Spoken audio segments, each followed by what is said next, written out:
Batisi TV, lawan Rashipi daka Frank Yamaha, dan Maxi Sports Scooter Aerox 155. Uba HDR Lingdo, uba long Menteri Berem joknat kampo ieng ke Sorga Zilla. Hakalai terkelan kot arajar fulai ulat hep kerteng dia kum kertong ke United Democratic Party na soyong konstituensi ban aireng haki election syaka ieng dorba thawan jok Zilla ke Banlong haka arpenyo teri urempang arajar fulai. Haka jing krem bila pathai kubor hadian ba ulat dep mantap kerteng. Haringkat ke jing senran lang jong ki spa ngot ki pai ba uba HDR Lingdo uloong ba usngosngan hadu katata baka jing ia cuki pat ba u kelawan pai biang kene kenti.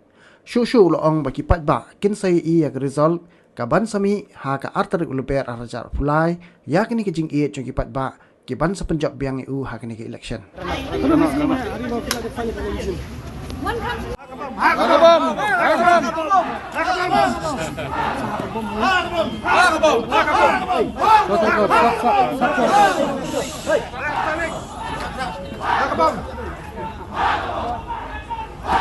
Nah, ngasko ba kadap na kajingsingan sudah.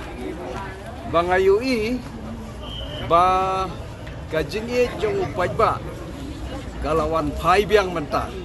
Ba pinsai haka arterik ya ke result kabali.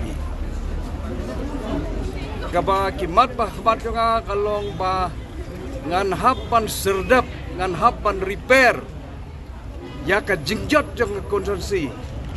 Kaba lapay kabla jot mentah berosan senap. Namar ngakwa bangan don bat ka parti trairi kaba kanongrim ke jongka kalong ban kentio banra ya ka jaj benri ulajok. Kinong alam kisami. Kidan kinong alam boleh nong eduna. We have got abundant of leaders in the regional parties. Obviously, naka party kejongi we are fighting ngi yakun ye the election. Apo ka jingalam jong ba med ba lengda.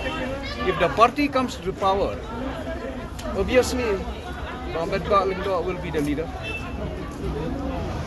Kiba ha ka di kapor ngan bataye gai. Kejing duna sudah nadu mingi sesabngi nadu syate syadu syate. It will take me years to repair the damage done. I'm done. I'm done. Henry ki dingso ki batu kurtong kan pi wang pa kase bilat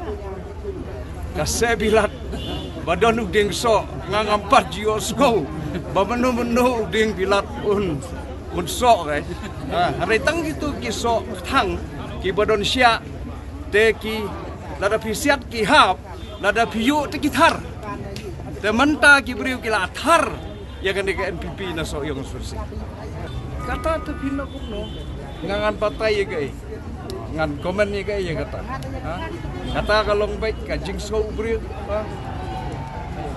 kata ka jing tip briu tip lay